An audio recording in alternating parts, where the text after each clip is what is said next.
तो इसी प्रकार परमात्मा ने बताया कि देखो ये आ रहा तुम्हारा भगवान, और तुम वेद पढ़ो और गीता पढ़ो और पुराणों को सत्य मानते हो। और पुराणों में ये लिखा है, वेद में कहीं लिखा है, श्री देवी पुराण के अंदर 5वें स्कंद में 414 पृष्ठ पे ये लिखा वेद व्यास जी ने कि सतयुग के ब्राह्मण वेद के पूर्ण विद्वान होते थे और दुर्गा की पूजा करते थे। खाक विद्वान थे वह। वेद गीता वेदों का सरल रूप समझ लो, ये तो आप आम जानते हो, आम हिंदू समझ सकता, उसमें सरलार्थ भी है। कहीं है गीता में दुर्गा की पूजा का प्रावधान? नहीं। उसमें मंत्र गिन के 3 दे रखे हैं। मेरा तो मंत्र है, ब्रह्म हूं मैं, श्री कृष्ण में बोल रहा है। और एक पूर्ण परमात्मा जिससे पूर्ण मोक्ष होगा, उसकी भक्ति करने से दोबारा जन्म नहीं होगा। मेरी भक्ति करेगा तो मेरा भी जन्म तेरा भी जन्म सदा रहेगा, परम शांति नहीं हो सकती।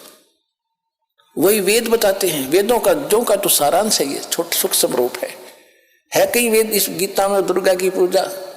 वेद सतयुग के ब्राह्मण वेद के पूर्ण विद्वान होते थे और वो दुर्गा की पूजा करते थे। गांव गांव में मंदिर बनवाना उनका उद्देश्य था। ये मंदिरों का लठी ननगढ़वा रखा है नकली पर ब्राह्मण को और वेद के ज्ञाता को अब पत्थर पुजवा कर मार दी, सारी दुनिया भूत बनवा दी। परमात्मा कबीर जी यही बताते हैं, वेद पढ़ने पर भेद ना जाने, ये 5 पुराण 18। और फिर पत्थर की पूजा करवावे, मंदिर बना उसमें शिवलिंग दरवा दिया, विष्णु जी की पत्थर की मूर्ति दरवा दी, कृष्ण जी की दरवा दी। खाक पढ़े वेद तुमने, क्या पढ़े पुराण?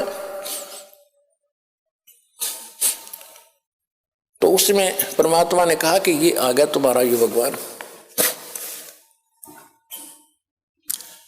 और तुम इसको निराकार बताते हो। कहा कि तुम जाओ यहां से, क्योंकि काल ने एक फिक्स टाइम का रखा है। काल का दूसरा अर्थ समय भी होता है। तो यहाँ का जो समय है वो निर्धारित है, इसमें कोई परिवर्तन ना वो स्वयं कर सकता, ना किसी और संस्कार में कोई परिवर्तन इसका देवता कर सकता। ये काल भगवान काल है जो यहाँ का मालिक है, भगवान तो नहीं है, यहाँ का स्वामी है। ये भी काल है और यहाँ जो समय निर्धारित है ये भी समय भी काल कहलाता है। ये दोनों के दोनों परमात्मा के कबीर साहब के अधीन है, उसके हुक्म के शेष चलते हैं। तो वो जो काल उसने काल ने समय फिक्स कर रखा था कि इतने समय में ये तपस्या पर भुन कर सभी प्राणी अपना गंध इसमें छोड़कर अपने आप उड़ जाते हैं। वहां से निकाल दिया, एकदम जंप आता है, जो भी खाली होता जाता है उसको ऐसे फेंक देते हैं। तो एक दिन में सारे पहुंच जाते हैं। फिर वो धर्मराज के पास लाइन लग जाती है। वहां जाकर फिर उनको संस्कारवश अलग अलग, जहां जिसका जैसा, कोई स्वर्ग में जाओ, चाहे गधा बनो, चाहे कुत्ता बनो, चाहे राजा बनो, जाओ।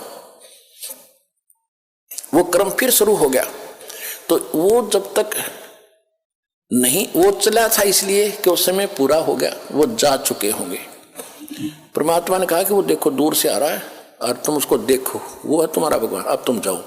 तब परमात्मा ने उनको वहां से भेजा। फिर वो काल ने निकट आकर देखा कि ये आदमी कौन खड़ा है, मेरे इस स्थान पर तो कोई आ ही नहीं सकता। 21वां ब्रह्मांड दो दास ने आपको बता रखा है। 21वें ब्रह्मांड में भी एक ऐसा गुप्त स्थान है जहां तपस्या है। आप सृष्टि रचना के अंदर वो मैप देखोगे, चित्र देखोगे, उनमें समझ आएगी। जो हमें दास कई बार सत्संग में भी सुनाता है, पुस्तकों में बच्चों ने भक्तों ने लिखा हुआ है उसको। तो वहां कोई नहीं जा सकता उसके अतिरिक्त। तो वहां उसने देखा दूसरा आदमी कौन आ गया। फिर ध्यान से देखे तो जोगजीत खड़ा है। उसको ये मालूम था कि जोगजीत भाई मेरा पिता का पूरा आज्ञाकारी है, पूरा कृपा पात्र है। पिता माने सतपुरुष कबीर साहब का। और ये वैसे नहीं आया होगा, या तो कोई संदेशा लेकर आया है, मुझे कोई और सजा सुनाओगे, मेरे से कोई गलती तो रोज जाकर ही हो, या बकवास देकर रखी इसने।